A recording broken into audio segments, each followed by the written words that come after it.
오늘 본문은 하나님의 인도하심을 받아서 요나단과 그의 부하가 블레셋 진영으로 들어가면서 발생된 이스라엘과 블레셋과의 그 전쟁의 그 후반부에 해당되는 이야기입니다.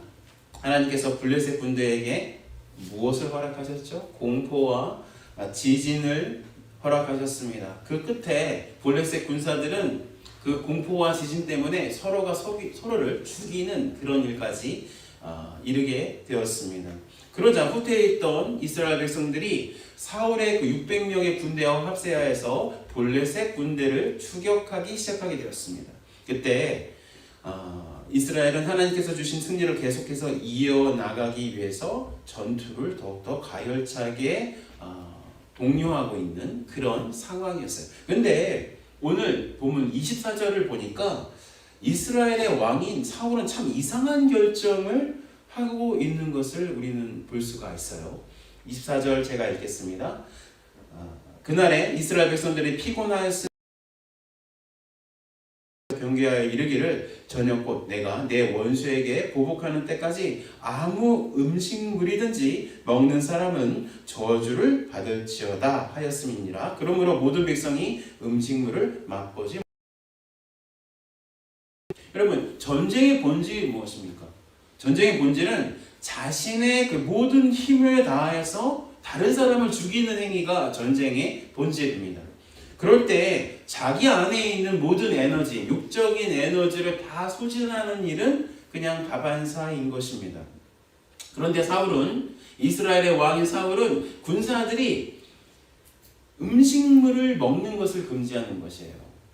오직 음식물을 통해서 우리가 에너지를 얻습니다. 육적인 에너지를 얻어요. 근데 그것을 금지하는 그런 맹세를 강요해서 그 맹세에 언약하게 만드는 그런 일을 하고 있습니다.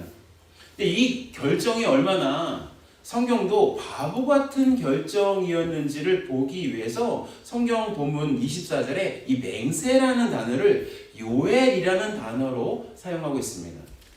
그런데 이 요엘이라는 단어는요, 맹세라는 뜻과 바보짓이라는 중의적인 의미로 사용할 수가 있는 것이에요. 그래서 일반적으로 맹세라는 말은 우리가 앞에서 보듯이 쉐바으라는 말로 맹세라는 말을 주로 쓰는데, 이 사무엘상 14장을 쭉 읽어보면 사울의 결정이었는지를 보여주기 위해서 일부러 요엘이라는 맹세와 바보짓이라는 이 두 가지 의미로 해석할 수 있는 이 단어로서 그 맹세를 표현하고 있다는 것입니다.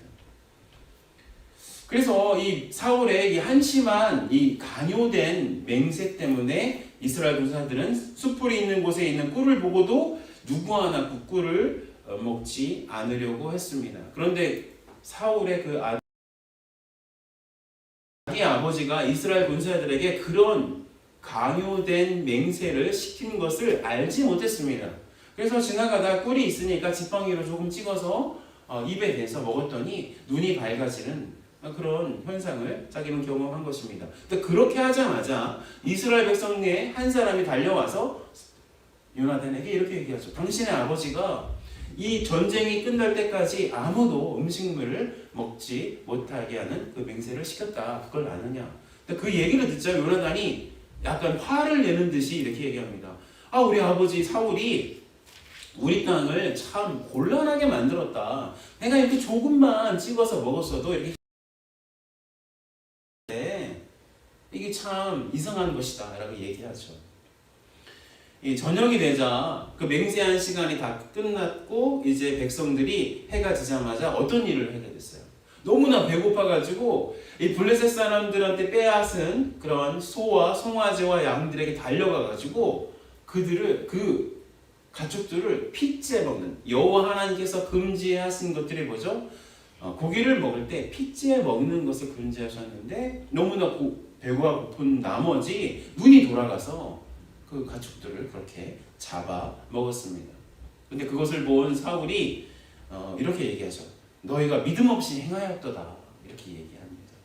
그리고 나서 사울은 백성이 지은 죄를 사하기 위해서 여호와께 단을 쌓았다고 했고 어떤 큰 돌을 가져다가 거기서 가축들을 잡아먹으라고 그렇게 이야기했습니다. 그리고 나서 사울은 자신의 이스라엘 백성들에게 이제 밤이 되었는데도 이제 한번 하나님께서 주신 이 기회를 살려서 끝까지 블레셋 군대를 추격해서 그들을 섬멸하자고 그렇게 설득을 합니다. 그런데 그런 이야기를 하고 있는데 갑자기 제사장이 딱 끼어들어서 이 일에 대해서 한번 하나님 앞에 나아가자고 얘기하죠. 그래서 제사장과 사울이 하나님께 나아가서 하나님께 물었는데도 아무 대답도 얻지 못한 상태가 되었습니다. 그러자 사울은 이렇게 하나님께 기도 응답을 받지 못한 이유가 이 백성의 죄 때문에 있다고 생각합니다. 자신과 요나단은 이렇게 한쪽에 있게 하고 백성의 지도자들은 이렇게 한쪽에 나누게 해서 그 죄가 어디 있는지 한번 판명해 보자라고 얘기하는 것입니다. 그래서 이 죄가 드러나는 사람은 자기 아들 요나단이라도 살아남지 못할 것이라고 이렇게 엄포를 내는 거죠. 그래서 결국 어떻게 되었습니까? 요나단이 죄가 있는 것으로 나왔습니다. 이 요나단은 그렇게 자신이 죄가 있는 것으로 판명이 되자 자신이 꿀을 조금 찍어서 먹었기 때문에 자신이 죽는 것은 당연하다라고 이야기를 하고 또 사울은 실제로 자기 아들 요나단을 죽이려고까지 했습니다. 그런데 백성들이 뜯어말리죠. 오늘 구원을 이루게 한 요나단을 죽게 하는 건 말도 안 된다. 지금 오늘 요나단은 하나님과 동역했다. 죽을 수 없다라고 얘기합니다. 그러고 나서 그 일이 일어나고 난 후에는 그치고 이제 이야기는 마무리가 되어지는 것입니다. 근데 우리는요, 이 본문을요, 좀 더 잘 해석하기 위해서 사울이 블레셋과의 전쟁을 지금 어떻게 보고 있는지 좀 더 알아볼 필요가 있습니다. 우선 사울은요, 블레셋과의 그 전쟁을 어떤 한마디의 말로 규정시키면서 이야기하고 있습니다. 네, 그 한마디가 뭐냐면 이렇게 얘기하는 것이죠. 내가 내 원수에게 보복하는 때까지라는 이 한마디의 말로 이 사울이 블레셋과의 전쟁을 규정하고 있다는 것을 우리는 알 수 있습니다. 뭐냐면 사울은요, 이 한마디 속에서 하나님을 강조하고 있지 않습니다. 그 대신에 누굴 강조하고 있습니까? 자기가 몇 번이 나와요. 내가 내 원수에게. 그러면 이렇게 한글로 번역한 것만 봐도 이 본문 속에서, 이 원어 속에서 얼마나 사울은 자기를 강조하면서 이야기하고 있다는 것을 금방 알 수가 있는 것입니다. 그래서 이 전쟁의 주인공이 누구예요? 사울이에요. 하나님이 아닌 것이에요. 그래서 근데 이제 전쟁의 양상은 어떻게 이루어지고 있는 것이에요? 누구의 힘 때문에 전쟁이 하나님의 은혜 때문에, 하나님의 능력 때문에 이스라엘이 전쟁에서 승리를 얻고 있는 것이에요. 그런데 이 내가 내 원수에게 보복하는 때까지라는 이 한마디의 말로써 하나님의 승리를 지금 사울은 도둑질하고 있는 거예요. 자기의 승리로 살며시 바꾸어 버리는 것입니다. 또한 사울은 전쟁의 모든 순간을 자신의 권위를 세우고 백성을 굴복시키는데 이용하고 있음을 우리는 알 수 있습니다. 좀 전에 말씀드렸다시피 사울은 밤이 되었어도 전쟁을 계속하고 싶었어요.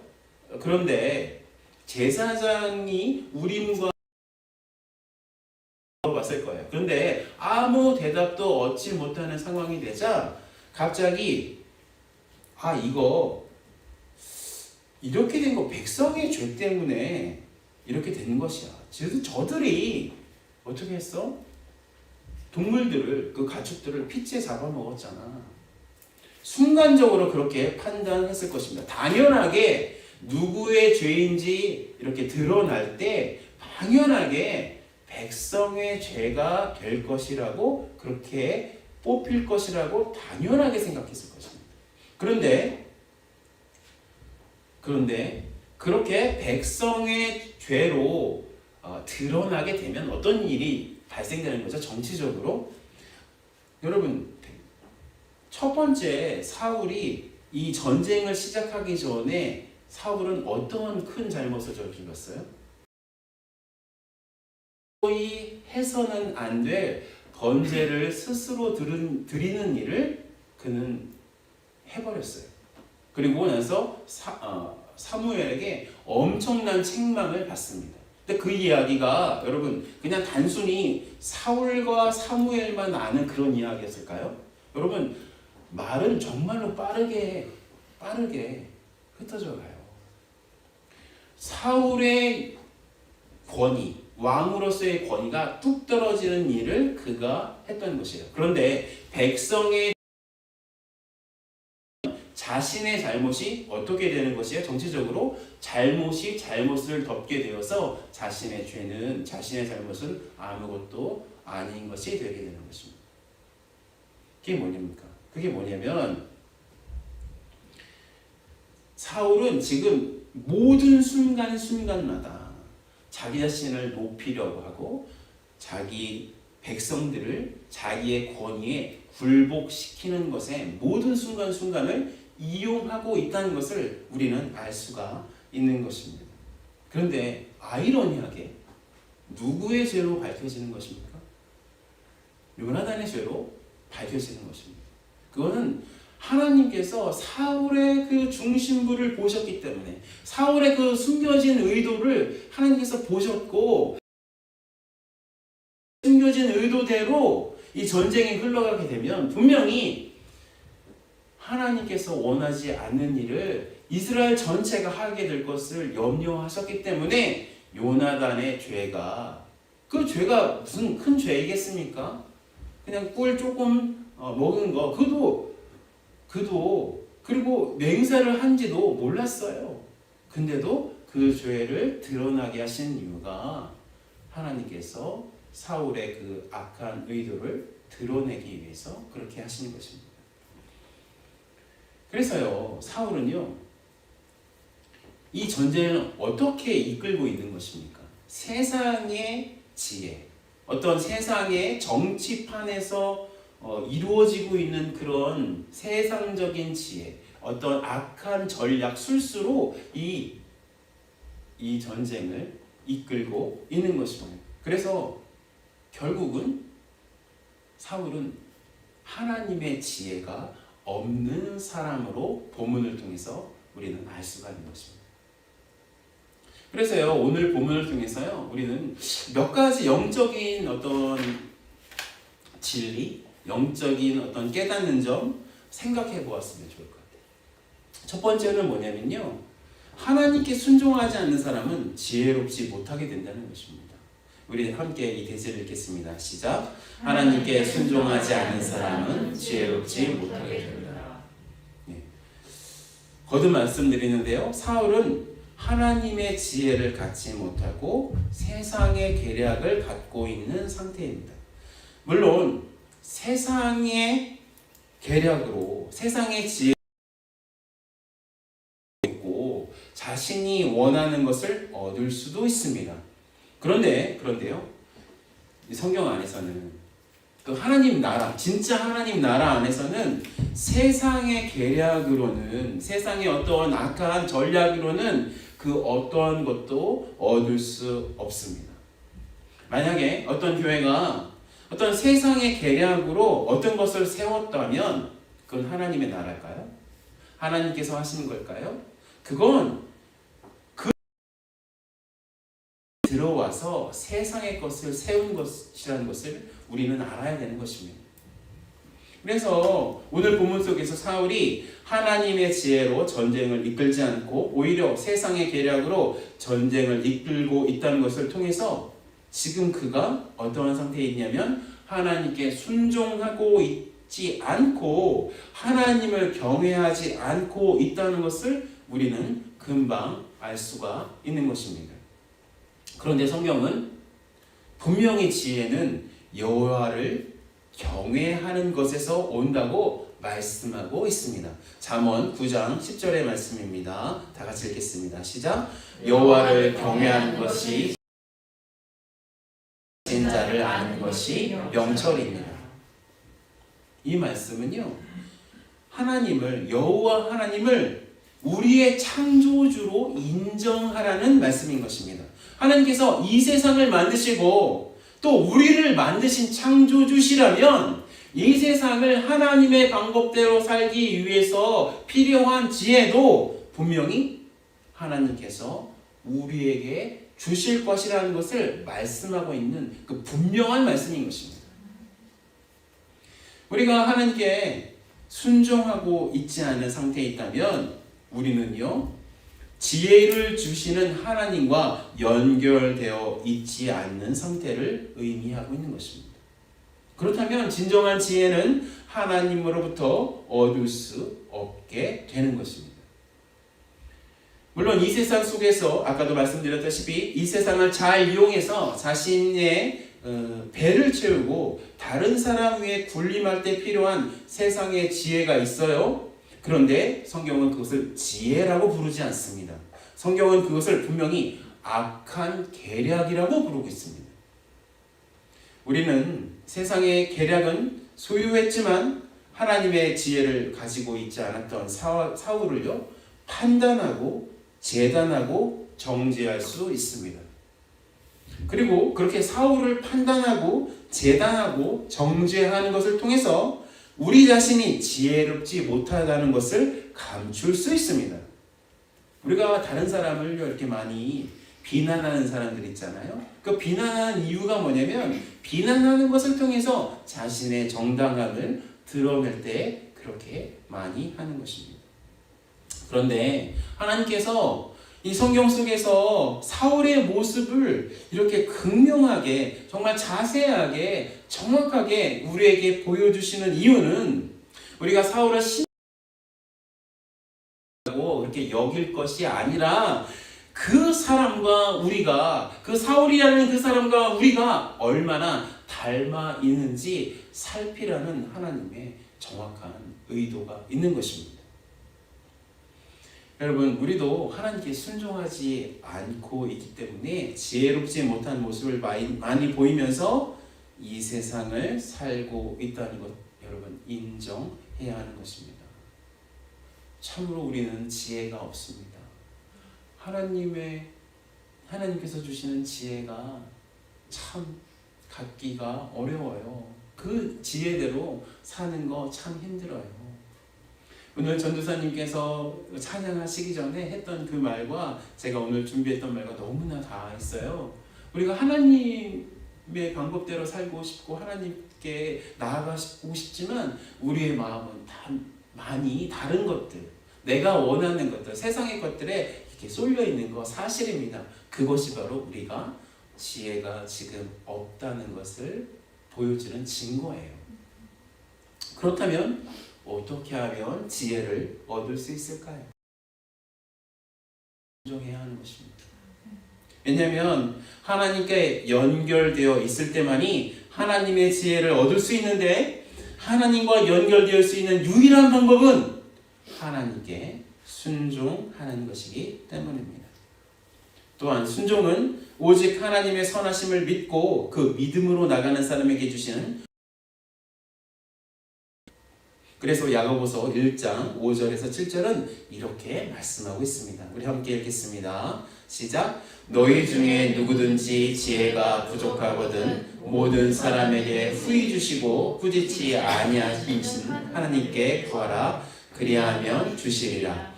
오직 믿음으로 구하고 조금도 의심하지 말라. 의심하는 자는 마치 바람에 밀려 요동하는 바다 물결 같으니 이런 사람은 무엇이든지 주께 얻기를 생각하지 말라. 말씀을 보니까요, 하나님께 순종하는 것 자신의 다짐으로 되는 거 아니에요.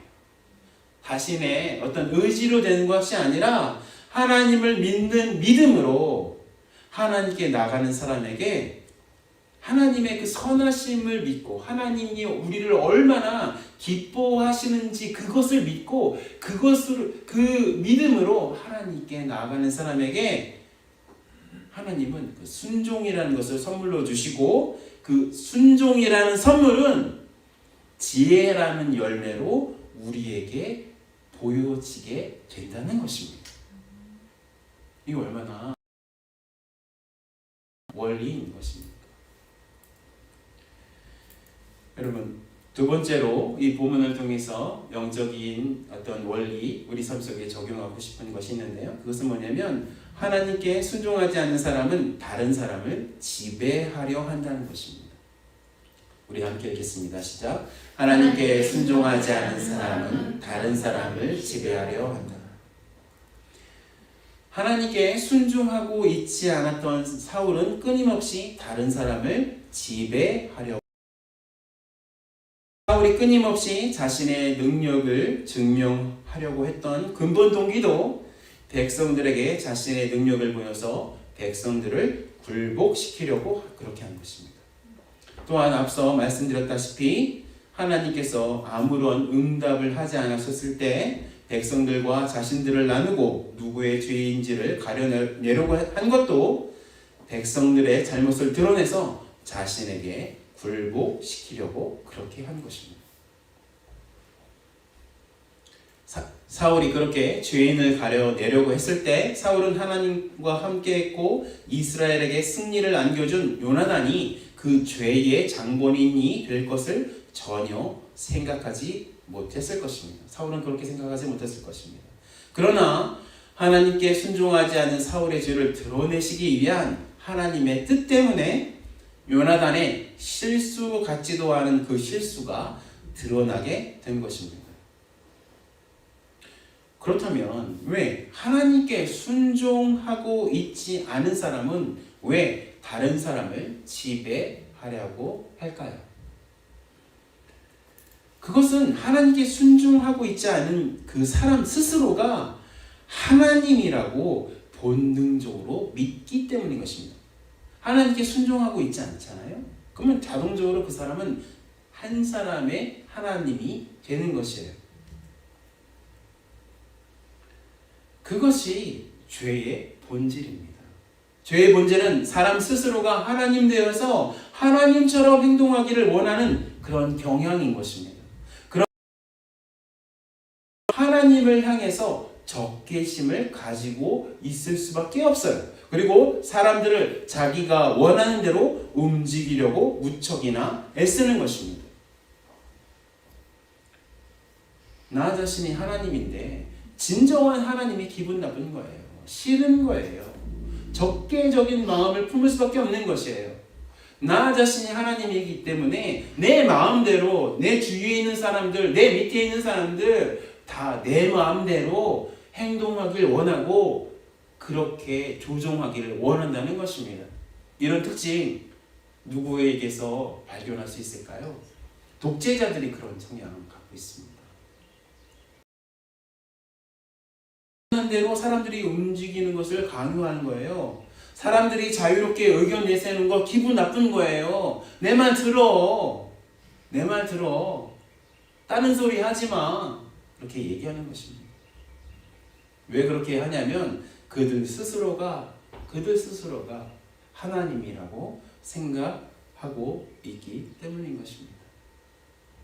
좀 북한을 불쌍히 여깁니다. 북한 사람들 불쌍히 여깁니다. 그런데 그 북한에 있는 그 정권은 저는 마음에 들지 않아요. 성경적이지 않습니다. 자기 스스로가 분명히 하나님처럼 되어 있잖아요. 그 초등학생들 교과서에 그 누가 가랑잎을 타고서는 두만강을 건넜다고 하는데 솔방울로 수류탄을 만들어가지고 던졌다고 님이 아닌데 사람이 신이 되려고 노력하는 모습 그냥 볼 수 있습니다. 북한뿐만 아니라 모든 독재자들이 그런 일을 하고 있는 것입니다. 그런데요, 오늘 본문에서 나오는 사울이나 제가 말씀드린 이 북한의 정권의 그 사람들이나 우리가 다른 사람인가요? 우리 모두에게는 다른 사람을 조종하려는 경향이 다 있어요. 다른 사람을 컨트롤하려고 하는 성향을 다 가지고 있습니다. 우리의 이런 성향은 우리 자체가 스스로 하나님이라고 믿고 사는 죄인인 것을 증명하는 것이에요.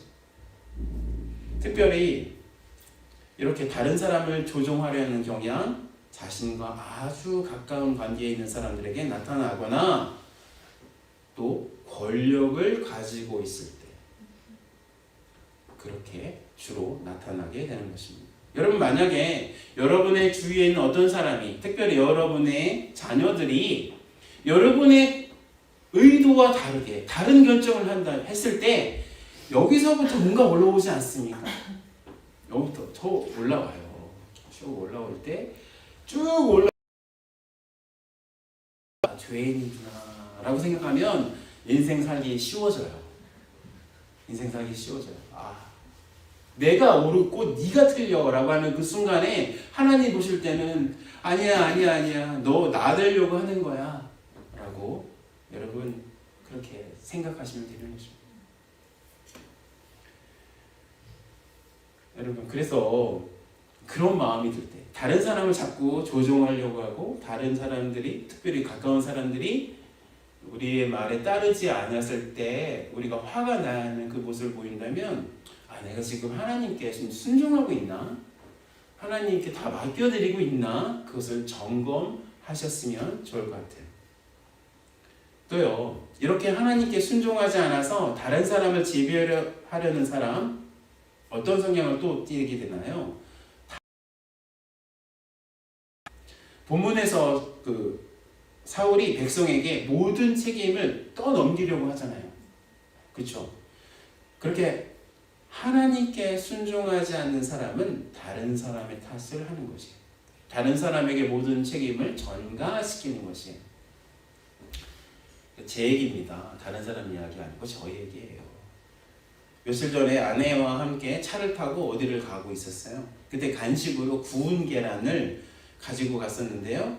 근데 아내가 제가 운전을 하니까 이렇게 계란을 까서 저한테 줬는데 계란을 먹는데 무슨 화장품 냄새가 나는 거예요. 그래가지고 제가 저도 모르게 아내한테 먹는데 당신 화장품 냄새가 나 이렇게 얘기를 했어요. 그랬더니 알고 보니까 제가 바른 어떤 로션이 있는데 그 로션 냄새가 가시지 않아서 아직도 제 손에 그 냄새가 있는데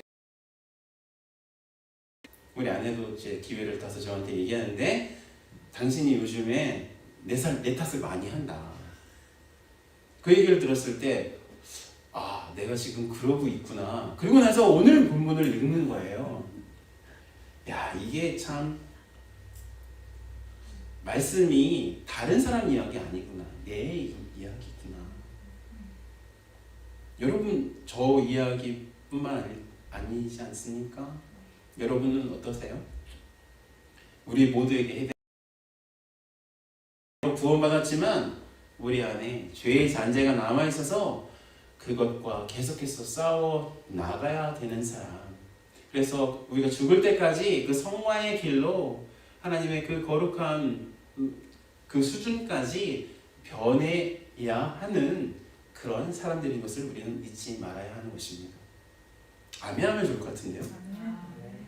네. 세 번째로요, 우리 적용하고 싶은 건 세 번째는요, 하나님께 순종하지 않는 사람은 하나님도 조종하려고 한다는 것입니다. 다 같이 읽겠습니다. 시작.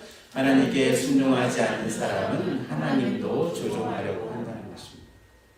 오늘 본문에서 사울이 백성들에게 금식을 강요한 것이 바로 자신들의 종교 행위로 하나님을 조종하려고 했던 것입니다.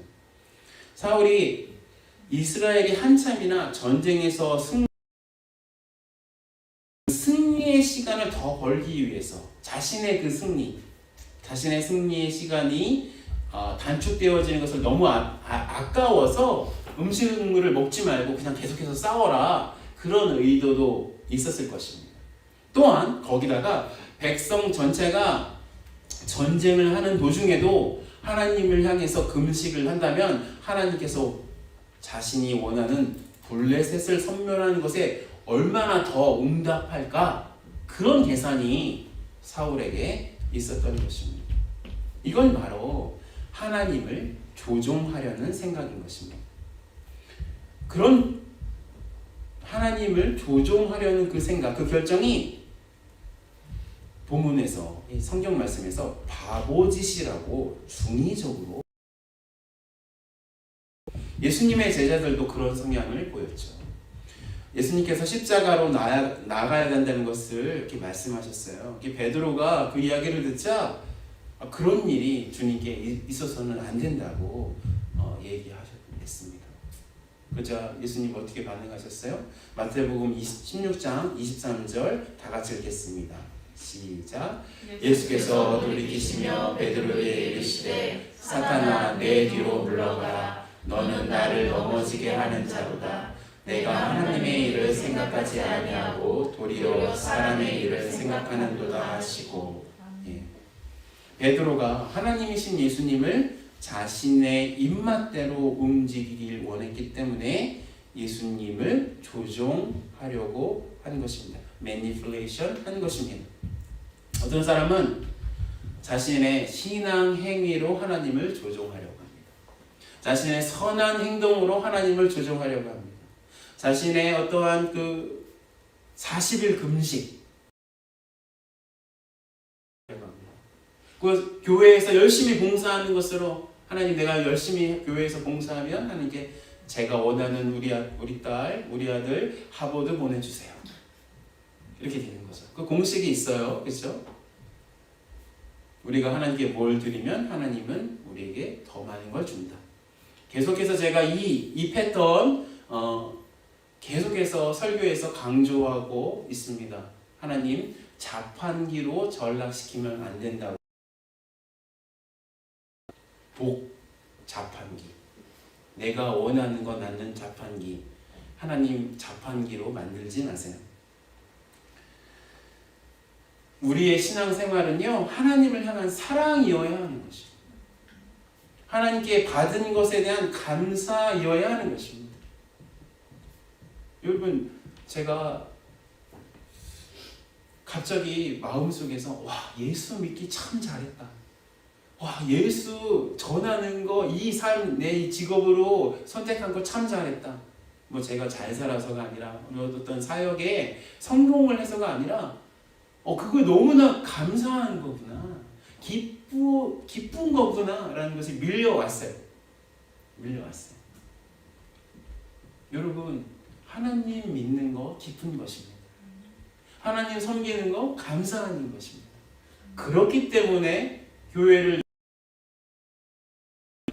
저번 주에 자매님들은 교회를 청소하시고 아내를 청소하시고 형제들은 저기 바깥에 알레 형제님도 오셔가지고 힘들게 다 가지치기 하고 그렇게 하는 것입니다. 왜요? 하나님 섬기는 거 기쁘기 때문에, 하나님 사랑하기 때문에 그렇게 하는 것입니다. 제가 우리 교회 섬길 동안 저는요, 단 한 번도 이런 말 하지 않을 것입니다. 하나님께 이 무엇인가 드리면 하나님께서 그렇게 갚아주실 것입니다. 그렇게 복 주실 것입니다. 이런 얘기 절대로 하지 않을 거예요. 만약에 그렇게 제가 한다면 저한테 왔어요. 목사님 그렇게 얘기하시는 거 그거 잘못된 거 아니에요? 그러면 제가 잘못했습니다. 제가 고치겠습니다. 그렇게 얘기할게요. 감사로 내십시다. 헌금도 감사로 내는 것입니다. 예배도 감사로 기쁨으로 오는 것입니다. 기도도 기쁨으로 하는 것이에요. 그렇지 않으면 하나님께서 받지 않으시는 것입니다. 오늘 우리 스스로를 성령 하나님의 은혜 안에서 좀 점검해 봤으면 좋을 것 같습니다. 우리가 혹시 하나님께 불순종하고 있기 때문에 세상의 지혜, 세상의 계략은 소유하고 있지만 하나님의 지혜는 누리지 못하고 있는지를 점검해 보았으면 좋겠습니다. 우리 스스로 하나님 되어서 살려고 노력하고 있는지, 그래서 모든 사람들을, 자기의 주위에 있는 사람들을 이렇게 컨트롤하려고 하고 있는지 한번 살펴보았으면 좋겠고요. 다른 사람 많이 탓하고 있는지 살펴보았으면 좋을 것 같습니다. 우리의 신앙의 이유 계속해서 강조합니다. 하나님이 너무나 기뻐서, 하나님께 너무나 감사해서 그렇게 하는 신앙이었으면 좋을 것 같습니다. 그래서 절대로 하나님 조종하려고 하지 말고 하나님이 우리에게 주시는 그 환경에서 하나님의 사랑에 감격하면서 사는 우리 둘루스 한인침례교회 성도들 되시길 예수님의 이름으로 축원합니다.